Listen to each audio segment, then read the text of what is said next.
BJP को लेकर सवाल इसलिए कि 2005 से अगर कुछ एक कालखंड हम छोड़ दें तो बीजेपी बिहार में सत्ता का स्वाद चख रही है, लेकिन अभी तक चम्मच से ही खाने का मौका मिला है, हाथ से सान कर खाने का मौका नहीं मिला है। और चम्मच से खाने का मौका मिलने का मतलब यह है कि चम्मच से आप स्वयं से भी खा सकते हैं और कोई आपको खिला भी सकता है।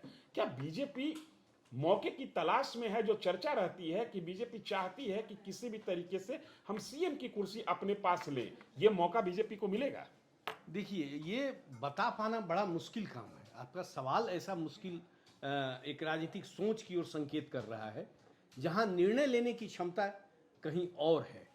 मैं बात कर रहा हूं बीजेपी के शीर्ष 2 नेताओं की, उन्हीं के हाथ में सब है। अब सवाल है यहाँ जो 2-3 आपको दिखते हैं। देखिए, मैं थोड़ा सा और प्रश्न को करीब ले आता हूं। एक चर्चा ये है कि नीतीश कुमार को स्वास्थ्य का हवाला देते हुए उनसे आग्रह करके उनको हटाया जाए और उनके जगह पर बीजेपी कोई अपनी पार्टी के नेता को सीएम की कुर्सी पर बिठाए। एक चर्चा ये है।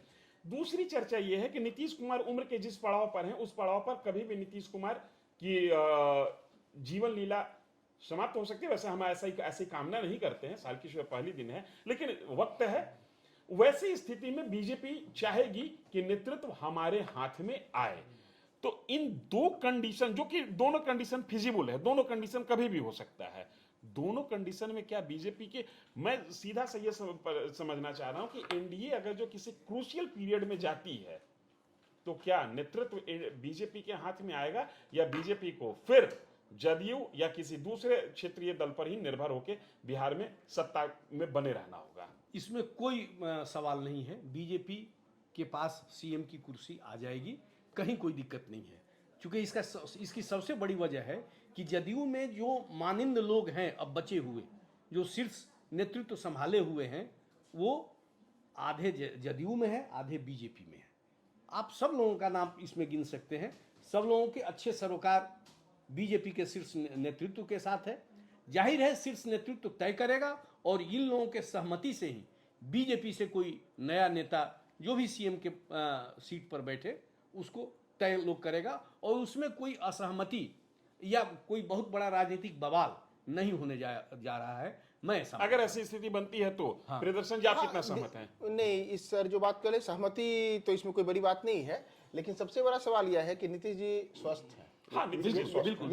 या हम सब ने विधानसभा चुनाव के प्रचार के दौरान भी देखा कि जब जाड़े के दिनों में जाड़े नहीं कह सकते लेकिन जाड़े वाली स्थिति आ चुकी थी और बारिश होने के बाद भी नीतीश कुमार गाड़ी से जाते हैं चुनाव प्रचार करने के लिए। तेजस्वी यादव का हेलीकॉप्टर नहीं उड़ता है तो वह अपने माता के आवास पे ही आराम करते हैं। तो और इतना ही नहीं, नीतीश जी इस कड़ाके की ठंड में भी आप देखिएगा तो रोज दिन कहीं ना कहीं दौरा कर रहे हैं, विकास कार्यों का जायजा ले रहे हैं। यहाँ तक कि विभाग का मंत्री रहे या ना रहे, लेकिन नीतीश कुमार वहां मौजूद है।